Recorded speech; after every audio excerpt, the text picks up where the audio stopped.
Hello and welcome back to Homebrew. Today we go back into the Call of the Hunger and take a look at the Session 2 in a recap, as well as look into our preparation for our Session 3 of the Call of the Hunger campaign. Now if we take a look quick at overarching what happened last time, our characters ended up jumping down through a chute or a smokestack down into a slurry of water and basically had to hazmat suit up to get through that. Choking and gurgling on the water. A couple of them had cinder blocks that they were trying to pull and push their way through. And it turned out pretty great. The characters and the players felt a sense of tension there.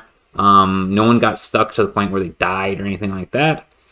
Everyone rolled really well, so they're able to get through it pretty great. There was a couple times where they messed up, which allowed for a little bit of suspension to be built.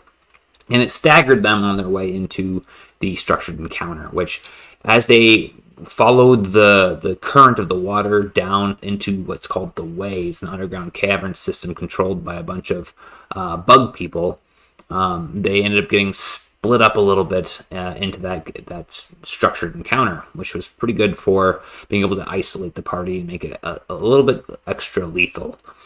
So that all worked out pretty good. I think that it built a very dynamic environment for them to fight in.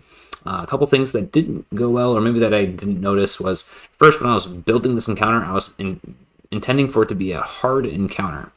What I forgot, though, was that they're going to be soaking wet going into it, which is important to know because two of them are mages, and in this world, being exposed to water, both the target of their magic or the person conducting the magic, it kind of grounds out the current, so to speak, of magic and makes it extra hard to do, increasing the difficulty of their checks. So, it made a hard difficulty and kind of forgot about that. It made it super hard to the point of being potentially lethal for the party. So as the players started getting in, and one of them got hit by a nasty attack, it was very unfortunate. They got downed right out the gates. And then the healer tried to go and start doing their magic.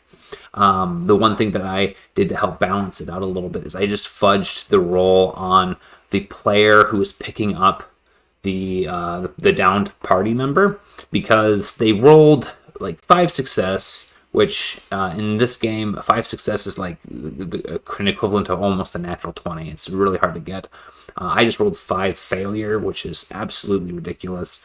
So I fudged that one roll, which in my mind was that, the party was already kind of like, oh boy, this is going to be hard, right? It wouldn't have been fun for the person casting the magic. It wouldn't have been fun for the person who was down. And it wouldn't have been fun for me thinking to myself, I made this way harder than I intended because I forgot one of my own rules about how this world works, right? So I just kind of considered it a retcon in my original difficulty building. And then what I did after that is I kind of just glazed over the effects of the water by essentially allowing the players to spend like a story point to quickly dry off or something along those lines. And I think that paired out pretty well.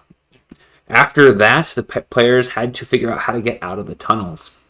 And as they were doing that, for a little bit of flavor, I introduced a character there who was just someone who could be interacted with. And they thought, you know what? Why don't we try to see if this guy knows a way out? And I thought that was great problem solving, and so I rewarded it, and it built a good dynamic for them to be able to escape. So all in all, I think that went pretty well. We managed to get a little bit more into the background of Emery, in the sense that we started to come up with some plans on how to make her work with the rest of the party and build off of what was going on. The one thing that did happen at the very end is that they decided to go to the Bracken Bastion instead of going on the time-sensitive side quest of Emery. And so what I did is I just mentioned to the player of Emery that, hey, just so you know, your guide and Wretch Braventail do not know what your side quest is. They weren't in the room when you were originally assigned it by Diala, the leprechaun person that they met in town. And it's really important because it's going to have devastating effects if she doesn't get it done in time. She was given, I think it was like 23 or 28 days in order to go all the way from Lemoore to the Arboretum, get a tier of a Weeping Willow and come all the way back. Now, she doesn't have to go to the Arboretum, but that's kind of what I thought it would end up being. There's a chance that they could try to forage for it on their way to the Bracken Bastion. Now, if they are going to the Bracken Bastion, you can see that we kind of go in a direction that is completely the opposite of the Arboretum, which means that it's going to make it almost impossible for them to go all the way to the Arboretum afterward and then back to Lemoore without the negative consequences of reneging on the deal that Emery made with Diala. We'll see how that plays out. I just mentioned it to the players so that way they could, at the beginning of the next session, they could mention it and get things steered in the right direction. This is where railroading is, where I actually, if Emery wants to still do the Bracken Bastion and risk things, that's them. I'm not going to force them to try to get this tier thing done. They're going to have to live with the consequences, however. So that's kind of where I see as like doing your due diligence as a DM versus railroading, right? So moving off of that, what do we got is from some other options. So either way they go, I decided I'm going to carry the same narrative because it's all vague, kind of what would I say? There are some things that are going to happen that could be very similar to like random encounters. I just don't use a random encounter table because I don't like how jarring it could be if you put something like, oh, and a snowstorm comes through and it's not even close to winter, right? So I use just kind of canned ones that I like to make up as I go. So I described kind of what was going on as you leave Nemours before you get to the forest. So these trees here symbolize that this entire area is forest. It's just to help clear up so you're not just looking at a big old pile of trees, right? So I've got 2 days of travel. So whether or not they're traveling towards the Arboretum or down towards the Bracken Bastion, two things are going to happen. One, they're going to run into small isolated farms, and then after that, they're going to run into a commune on the next day.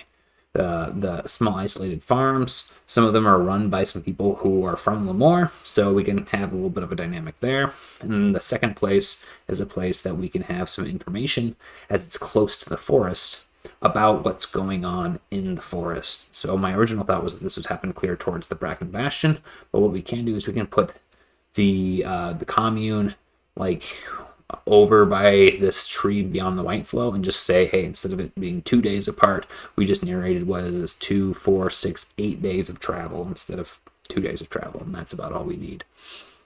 Now, what exactly did I make? Well, I made a place called Bushman Farms. They run a lot of the farms in the area and are a big powerhouse in Lemoore for providing general goods. They've got like really big steampunk diesel machines mixed with like creatures in order to be able to harvest efficiently their fields. So they're going to see some of that on their way out, which is going to give a bit of a body horror feel to it. And then they're going to get to what I named to be the Buckham commune, the Buckhams, which is a commune of centaurs who go into the forest and they gather goods and trade with the Deerman tribe, which is the local Wooland, who control the Fringewood. So that's our first big major faction for this campaign. We'll also have a Wood Ward at the commune. So we've got a Restless, which is basically a skeleton guy who's sentient and not necessarily evil. He's going to be a Wood Ward, which is like a ranger. So he's stationed out of the Buckhams, and basically he goes in and he does some PR with the local Wooland. So he can tell you, hey, we've got a little bit of a thing here saying, hey, the deermen, watch out for them. This is how they've been feeling lately.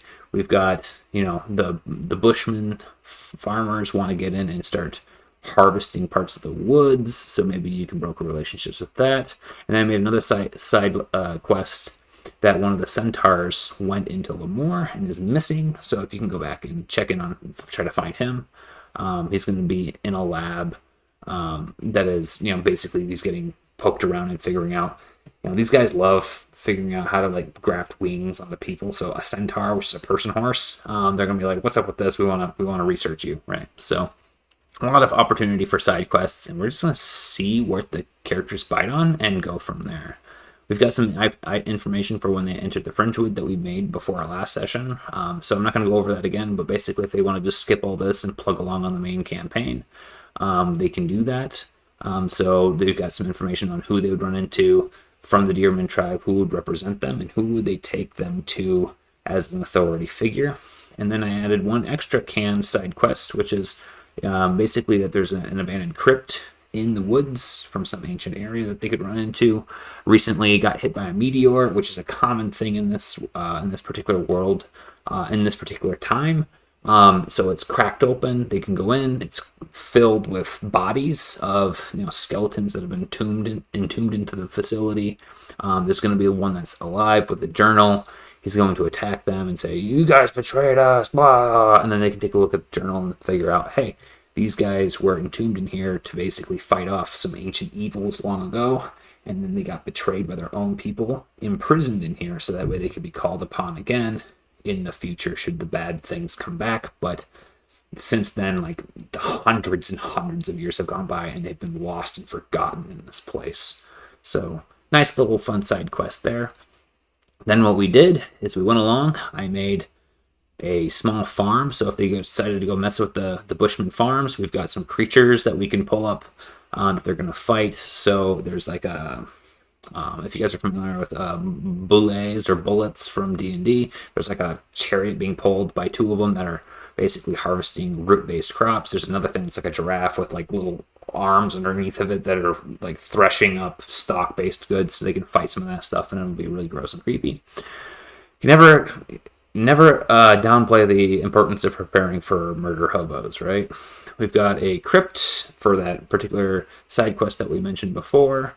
And then we've got some background scenery for just general background stuff while the characters are walking around. So that's about all we really need for moving forward with this. The only other thing that I made up was what's going on with Emery and her curse. So she's possessed by her brother right now. And so at the start of the next campaign, I made it a point to make sure that we're going to be able to spend a story point on Emery to have her basically be pushed back to where her brother is. Her brother's going to come forward and possess her body, and so we're going to have a little bit of a fun dialogue with their Archek, who died at the very start.